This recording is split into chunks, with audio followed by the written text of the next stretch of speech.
All right. Hello, my friends, and welcome to the Indigo Women podcast. My name is Natalie, and I am your host. And today I have a special guest today named Hayleigh Robertson. I'm super excited to have Hayleigh on the podcast today for episode 8. We're going to be talking about uncovering and connecting to your true self.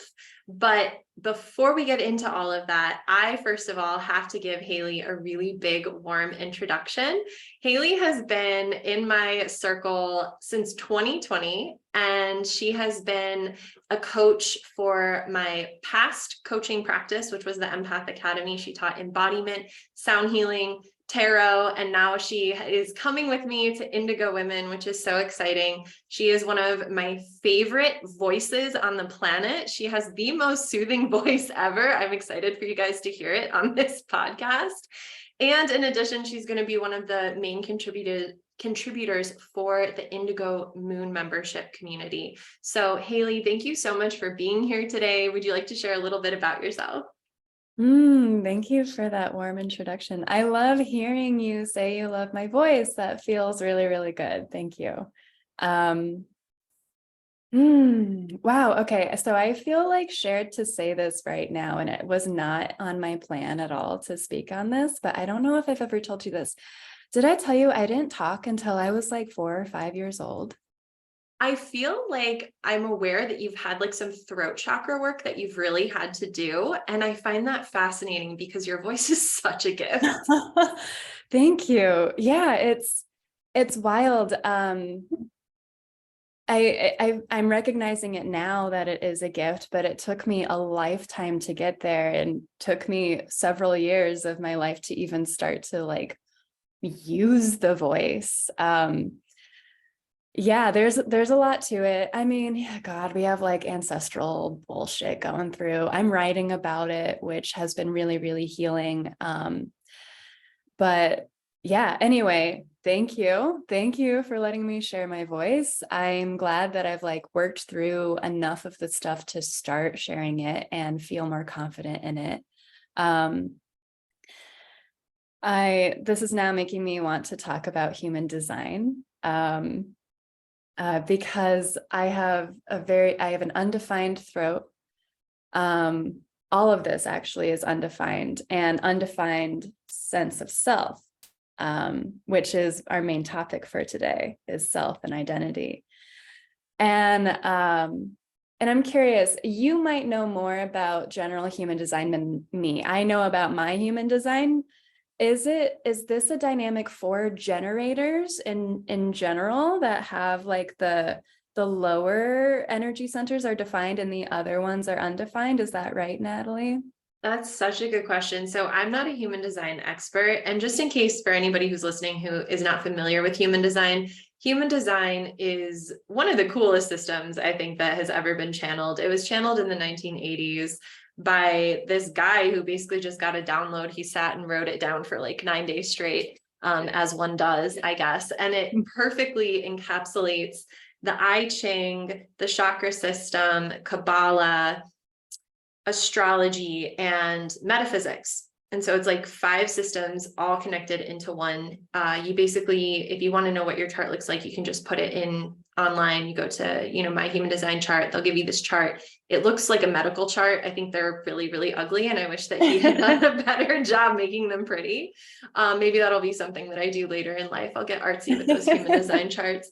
But within that human design chart, it really does help break down your true essence. And I was very resistant to human design when it first came into my life because I was like, I'm just not super into these like charts or things that are trying to tell me who I am. I'm like, no, I decide who I am. I'm not interested in some outside thing trying to tell me what I am, right? This is all about the true self today on this podcast. So this is perfect. But what I really appreciated about human design is that it doesn't tell you who you are. It gives you permission to fully embrace the parts of you that maybe you felt were incorrect. So in my chart, I'm the opposite of you, where that all of my lower chakras are undefined. I am a projector. And so I have a defined throat and I have a defined self. And Hayleigh, I think this is also a huge reason why you and I work so well together, because whatever defined chakras are in a person, it tends to attract the undefined chakras in another person. So for example, because I'm a projector, my sacral chakra is not defined. So that means I don't have copious amounts of energy the way that Hayleigh does. Whereas if I'm running out of steam on a task, I could be like, yo, Hayleigh, can you please? And then she'll take over and like make it awesome. But to answer your question, I don't know about the difference between, generators having a defined or undefined self, but I do know that 47% of the population has an undefined self. And so what this means for those of you who are listening and are like, what is this gibberish that they're talking about? First of all, we're not going to talk about human design this whole podcast episode, so hang in there with us. But I think it is important to note that 47% of the population is going to go through life never really knowing who they are and needing to redefine it regularly. Whereas the 53% of us who do have a defined self, we're basically going to wake up every morning and know who we are.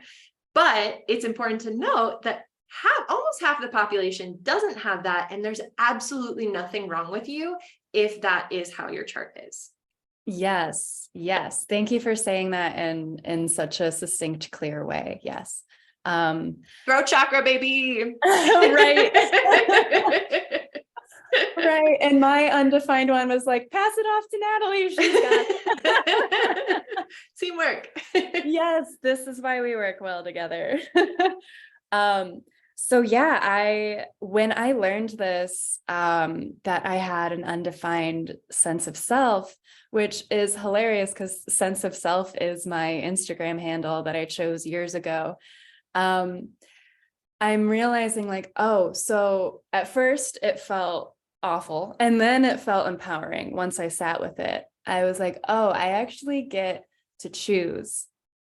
And I often find myself like I have cycles rather, it's not often, but there are cycles in which I start to feel stagnant, in which I start to feel a little disconnected from myself. And so then I need to make a choice to like go in a direction that helps me find myself again or rediscover myself or choose who I am in this moment. And because I am so resourced in the lower chakras, I'm able to root down and connect with the earth. I have a sense of inherent creativity that just flows through me and am continually inspired. This is how I can like tap into my strengths to then bring that up and find that sense of self again and again and again. And so for me, it's really important to be in a supportive environment, because I'm so connected to the earth that like the place that I'm in is going to kind of inherently influence me in a way. And again, it goes back to choice. Like, okay, where do I want to be? What type of people am I going to be around to help me feel most in alignment and most like good and positive? 10 years ago, I was not around great, lovely, positive people. And like my late teens, early 20s, was just feeling the most lost I've ever felt in my life. And then I discovered yoga. Then I discovered a practice that helps me bring myself into my body, which is everything that I need. It's tapping into those lower energy centers and connecting to the earth, connecting to the breath, connecting to myself. And so honestly, ever since I learned that practice, it opened up the gates for all of these other things that I do professionally and personally. And I think they go hand in hand. Like I learned all of the modalities that I do for others so I could also do them for myself. So yeah, with that said, I am a yoga instructor and like movement facilitator, and I lead ecstatic dances. My style of guiding others into their body is more about like, I could give a rat's ass if you could do a warrior pose or not. That doesn't matter. To me, that's not actual real yoga. And this like monkey see, monkey do approach is not for me. What I want as a leader, as a guide, is to help you find your own body, help you build those connections, and see like, oh, what's my range of motion like? Oh, okay, how does it feel if I do this? What if I adjusted just a little bit, and bringing the energy and awareness more into the subtle body? So like I said before, the breath, the somatic sensations, these like deeper things. So it's not an athletic class with me. It's I mean, could get a workout if you know, that happens, but it's so much deeper than that. The work is so much deeper. And the first hands-on assists we learned in my yoga teacher training were for Shavasana, which is the final resting position. It's at the very end of the class where you're integrating all of that movement and you're just laying down and resting. And oh my God, is laying down and resting so important? Oh my God. And so the hands-on assists we learned were like, you know, little jostling, movement of the arm, grounding compression, gently holding the head. And it was with that I was like, oh my God, I need to become a massage therapist. And also I need to learn Reiki or energy work. Because to me, body work and energy work go hand in hand, just like the philosophy I shared earlier. I could release a trigger point, sure, but really what is important is helping you balance your nervous system, helping you feel more embodied. I'm not like doing the work for you or to you. It's a co-creation. We're doing it together. And I want to check in and be really clear about what your intentions are, what my intentions are. I bring my spirit guides in. They're going to hang out with your spirit guides during the session. We're all in on this together. And so, yeah, that's kind of a brief overview of my work and my philosophy of my work, and why it is so important, not just to me, but it's so important to this world that we're in, especially this part of the world at this time. I think we are so hyper focused on productivity and image that a lot of the depth gets lost. And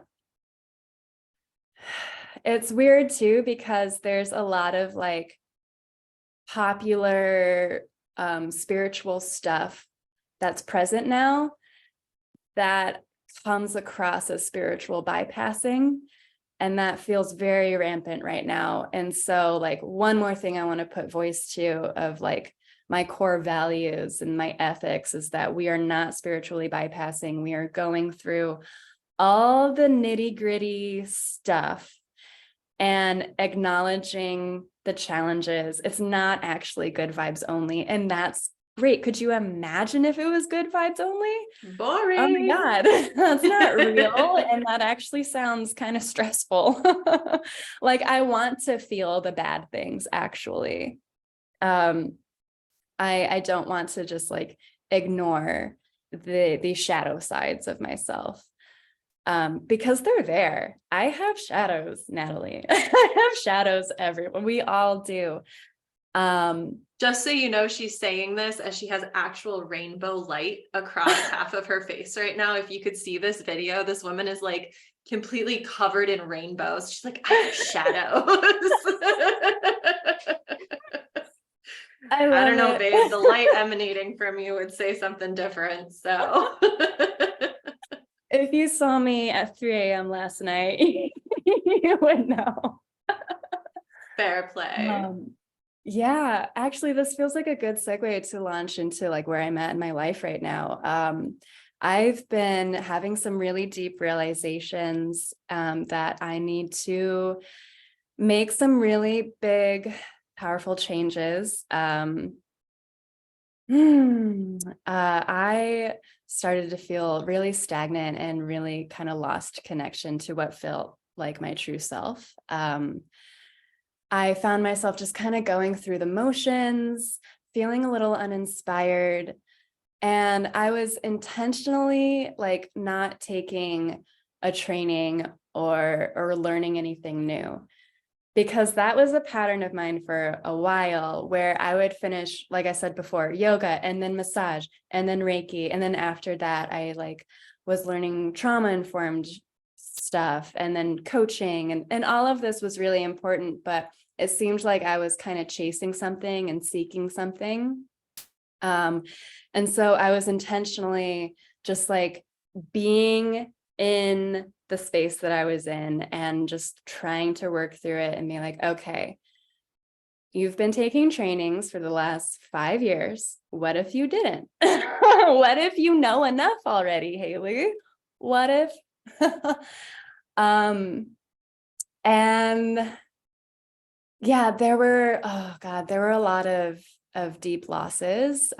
People passed away, friendships ended, and I still kind of stuck to it and was just like, okay, I'm not going to do the thing where I'm externally chasing, you know, some other teacher. Like, I know these things, I know how to work through this. And so, yeah, honestly, that was, I think since like the end of 21. So then 2022, and then the first half of 2023, I have just been like really integrating my own work and finding a lot of confidence in that. As I've been finding a lot of confidence and learning like, oh, this is actually what I do. This is how I want to do it. These are the types of people I want to work with. At the same time, I was already like committed to so many other things that I was just kind of showing up to everything that I was doing. Just kind of going through the motions. There were certain aspects that I was like so present and passionate about. And then some other aspects where I was, like I said, just going through the motions and just kind of doing the thing. And I want to mostly focus on things that light me up and make me feel passionate. One thing also about the society that we're living in, your girl needs money, everyone needs money. And so I'm going to do all of the work that I can so I can afford living, because they keep raising prices of everything. But with that said, it doesn't really feel good all the time. If I'm going through the motion in my work and just doing it just to do it, or just because I committed to it, or just because I need that paycheck, I'm like, I get it, but man, there has to be so much more. And also I have this pattern of putting myself in the supportive role of, and this might just be like my own, you know, could be linked to that human design of not having that defined self. And so I'm kind of figuring out who I am based on who someone else is. It could also be like my upbringing, and what my childhood was like. But either way, this is a pattern that exists and I'm aware of it. And luckily, it's healthier than 10 years ago, but it's still there.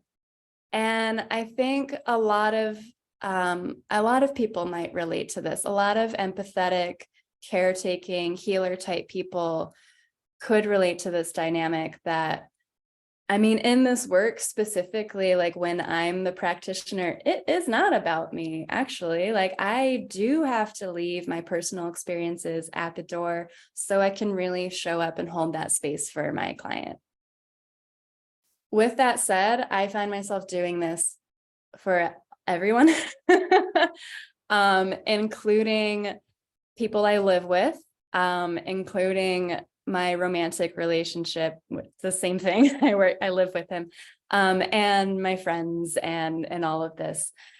And this goes back to what I was saying before, that in order to really find my true self and feel in alignment and tap into that confidence, my environment really matters. And being alone really matters. Not being around other people's energy and just being within myself is how I can remember who the fuck I am. because otherwise I can just get lost. And so in my home, I do have my own room. And so I do have a door that I can close and be in my space, and everything in here is mine. But I want more.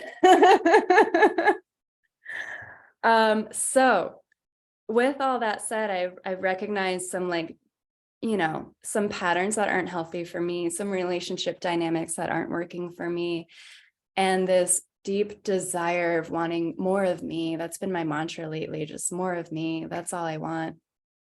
So I'm dismantling my home, and I'm going to be putting all of my beautiful stuff in a storage unit, and I'm going to be connecting with my ancestral roots. I'm going to go to the homeland of where my people are from. And I've been connecting to that side of myself for a while, for the last few months, as I've been like, something needs to shift. I don't feel good. I'm like, okay, well, who came before me? That has just kind of been an intuitive thing that I've been wanting to learn. So I got my DNA analyzed through CRI Genetics, which is privately owned by geneticists. I don't need to say this, but I'm going to. 23andMe is owned by Richard Branson, who's like that crazy billionaire that owns the Virgin conglomerate and is one of the billionaires that's trying to colonize space. So I was like, okay, maybe not that one. Maybe we'll do this other service. And they gave me so much information back, because not only do they track, or they tell you what you're made of, but they can track the migration patterns of your people. So I learned when my people lived where, and they gave me this whole map and a timeline. And I've learned so much about myself. Some of it I already knew, just like through family members telling me stuff, but this actually verified it in a scientific way, which I like. With that, I also was entering the Akashic records and doing some shamanic journeys and having some more esoteric connections with my ancestors, which I'm also writing about.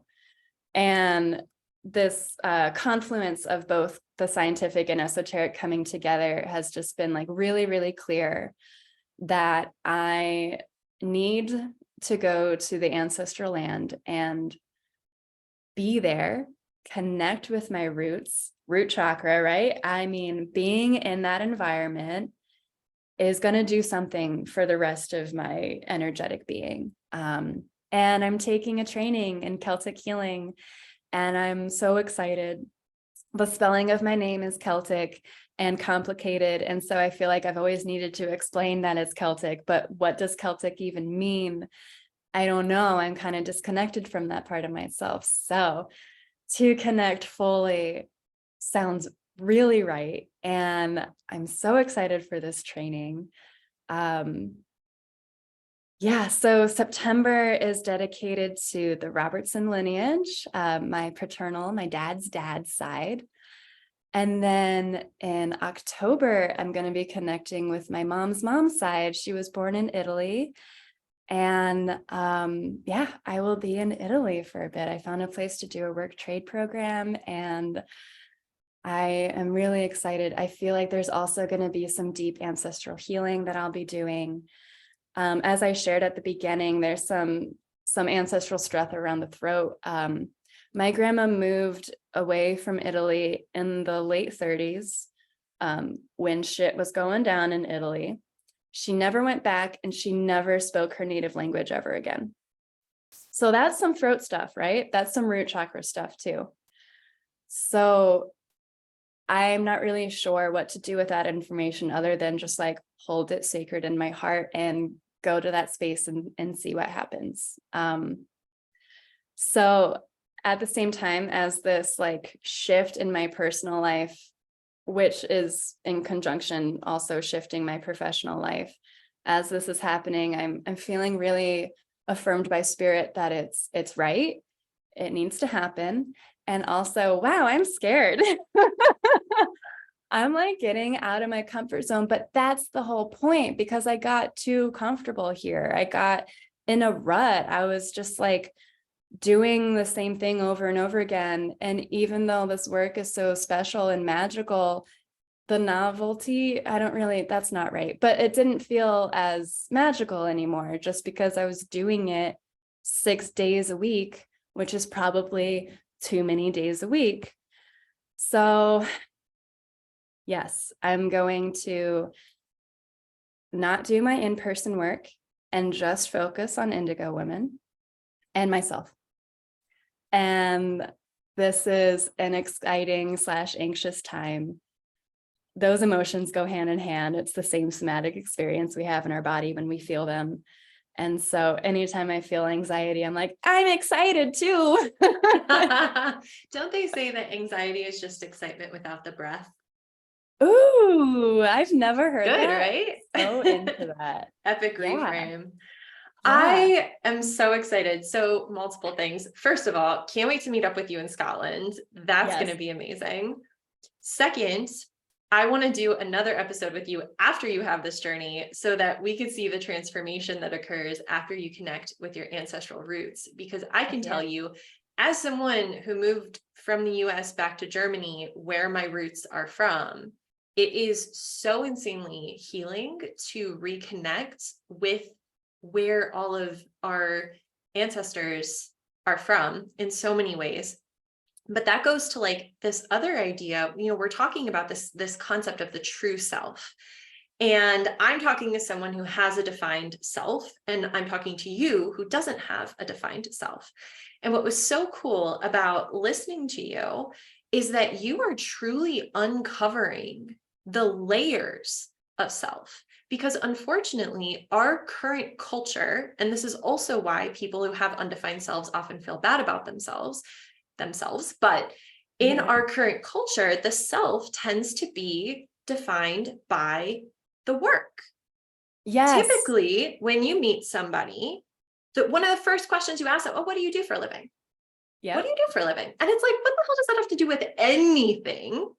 So what I think is really cool about your journey is that you have really come to embody that, and you've come to realize, wait a minute, I've been doing this work. I am passionate about it. Sometimes I'm going through the motions. There has to be more to who I am than just what I'm doing. So you have the embodiment piece, which is the self that is your body. You have the work piece, which is important for sure, but it's not everything. And now you're starting to discover the environmental piece, the generational piece, the past life piece. Like, this is really cool. You're doing big stuff. Thank you. It does feel really big, which is why I wasn't jumping the gun the moment I started to feel uncomfortable. I chose to sit with that discomfort for several months. And the timing of this all just is right. I could go down a whole rabbit hole of giving like an astrological forecast. I won't. I'll just say the astrology is in alignment for this. Those that are listening that might know, the nodes of fate changed and where we're at right now. Actually, okay, I will say it just a little bit. We shifted into the North Node in Aries and the South Node in Libra. So with the South Node, we are releasing Libra qualities of relationship patterns that aren't working. And in Aries, in the North Node, we are going towards becoming more self-centered in a whatever way that is. Growing up and still hearing the term self-centered just feels like a bad thing, right? But what if it isn't? What if it isn't? And like, what if I focus on myself, do what's best for me, and then I can show up for other people that I care for in a more aligned, confident way? It's like this weird little gray area, being self-centered, selfish. I don't know, but right now I know that I need to focus on myself. So it's what I'm doing, and I'm dismantling this home and my work in a very intentional way, communicating as clear as I can, and trying not to burn those bridges, that Libra element of keeping balance and peace. But yeah, this is it's all happening, Natalie. Well, I'm going to go ahead and just plug real quick that if you loved what Hayleigh just said about the astrological signs, this is part of what she does within the Indigo Moon community. She offers a class every month called Monthly Musings, where she'll not only be sharing what's happening astrologically, but also creating a class of embodiment so that those energies can be embodied. So just for example, Hayleigh, if you were to take the astrological forecast of this moment, how would you translate that into a Monthly Musings class? Of this moment? Oh, well, okay. I feel more confident in voicing what I have planned for next month for like when we start it. Yeah. So we are starting it in Virgo season, and Virgo rules the 6th house, which is all about service. And so that's going to be our theme is service. And there's so much that we can unpack amongst that singular word. And I'm really excited. So the way the format of this class, it starts with this journaling prompt. There's 2 always. The first one is just present-based, checking in with yourself. Where are you right now? What's going on? And what I love about this is as we continue this throughout the next 6 months or however long people choose to be with us, is that they get to look back at this first prompt and see their growth and change. And I just think that's really cool. It's also a great way just to kind of orient and center. And then the second prompt is always on the theme, in which I ask everyone to define it in their own words. And then we share our definitions. And that kind of creates, and I love this, I love sharing with other people, because I said before, it's a co-creation. I'm not doing all the work here. I can, but no, let's not. I want to hear what you have to say. How you define service could be completely different than me. And how beautiful is that? That we get to have like a deeper, more complex definition of something that is quite complex. So after we share, then I'll lead an embodiment portion where we bring it into our bodies. We move through it, we breathe through it, we meditate with it. And then there's a group discussion at the end where we just reflect on the experience. I've been leading this class for a couple years, so it feels like really natural and good to me. And I'm so excited to bring it into this space. I haven't done it since last time I was with the Empath Academy because I stopped doing online work for a while. So I'm really excited to come back into something that feels really comfortable as I'm making these big changes in my life. I can do something that feels comfortable and right and good and inspiring. It's so inspiring. Yes. One of the things that I love about your Monthly Musings is that it is a co-creation.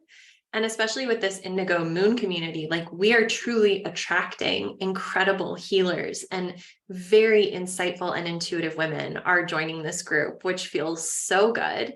And it's exciting to know that we're all going to be in the same place of sharing and co-creating. I keep using that word, but like it's such a juicy, perfect word for what's going on. It's not about teaching anything new. It's about remembering who we are and sharing those bits of wisdom with one another. Absolutely. Absolutely. And to jump off of the co-creation community element, my other class is Embodied Tarot. And so that class starts with a collective tarot reading where, again, we come, we orient, we ground, we meditate, and then I pull a tarot reading, usually 2 cards. Sometimes spirit tells me to pull another. And I'll give the reading with words first, and then we'll embody it.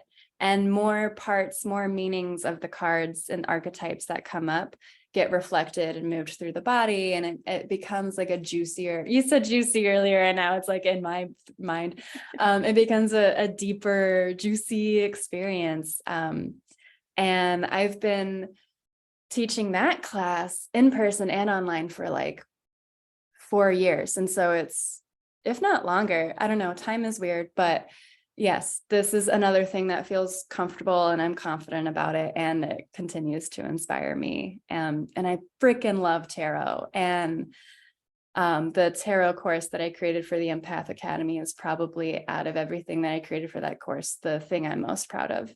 Yeah, that's why we're featuring it within the membership. So if anybody wants to take, I will just tell you that Hayleigh's tarot course is hands down my favorite tarot course I've ever looked at in my life, because it's so embodied. It's not just memorization. It's how do these feel to you? And that connecting the cards to the body is so incredible for intuition building. And that Yes. intuition building is so incredible for self-trust. Yes. And self-trust is just the core of all of it. Absolutely. Yeah, this kind of goes back to what I was saying before, like the monkey see, monkey do bottled yoga that's out there. There's a lot of like tarot out there that's just like memorization and regurgitation, but that's not learning, that's not actually how learning works. And the reason there are so many different tarot decks out there with so many different styles, and some of them use different words and names for them, is because this isn't like these archetypes all exist, but they can be funneled through like subtly different ways. And so in the tarot course, if you choose to enroll, part of it is that I will buy you a tarot deck. There's a survey for you to fill out, and I will like sit with your energy. And because they say the first deck you are supposed to work with is supposed to be a gift from someone else. Like if tarot comes to you, it comes to you. Like, I'm sure you can buy your own deck, but there's something special about someone else buying one for you. And I've heard some good feedback from other people, Eva being one of them, who is a fantastic reader herself now, which is just beautiful. And it just feels good. I'm like, wow, I gave you your deck and now look at you. And that's the type of energy that I want to bring into any of this work, is like, I'll bring you a thing and then that will unlock it for you, and you're going to take it somewhere. You're going to find your own magic with that. I love that. And that, I think that really does encompass the energy that we're bringing into this Indigo Moon community. It's still in its formative stages. So it's definitely turning into whatever it is that everybody's bringing to it. It's like a potluck in a lot of ways. And so there's certainly structure, because we have you offering your classes every month. We have Cricket offering the full moon and new moon ceremonies every month.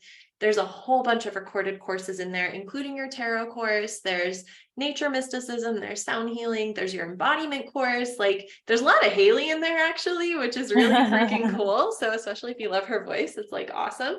But there's other people that have joined that are like, hey, I want to be the community liaison because she loves creating discussions. Or there's people who want to create posts on certain topics that they're really excited about. And I love that we're really opening it up for just divine, juicy feminine to flow. And for women of all walks of life who somehow identify as either a coach, a healer, a mentor, a guide, or just someone who's sharing the light in their own life, to all come together and just co-create. We're back to that word again, but that's exactly what this is. And that's what makes it so exciting, is we have a bit of a skeletal structure, but it's really going to depend on who joins us. Yeah. And it's really exciting. It is. I already love the humans that joined already. They're such. I know. We have a really solid base. So it'll be fun as we call in more and more. But yeah, with that said, was there anything else that you wanted to share about the whole sense of self topic? Well, I am creating a very juicy Facebook post that goes deeper into this. I've been like creating notes and stuff. So that post that I share will have a lot of intention, and just know this is a theme that I'll be working through for a while. Yes, that's awesome. So there's more to be uncovered as time goes on. Beautiful. I'm excited to have you back on here after your travels are complete. Me too. Yes. We'll have an integration I'm excited episode. to see you in Scotland. That'll be great. Yes. Oh my God, me too. Yes. All right, Hayleigh. And everything. I'm so excited. Yes. Thank you so much for joining us. It was such a pleasure to have you, and we'll see you in the Indigo Moon community. So Perfect. If anyone is interested in joining us within the Indigo Moon community, I'm going to link to join the landing page so you can join us. So if anyone wants to get in on that, please feel free to do so. We would love to see you in there. And Hayleigh's first class, I believe, will be at the end of August. So there's time to get in there and just enjoy more of this woman's beautiful energy and all of her rainbows. All right, love. Thanks again. We'll see you soon. Bye. Bye.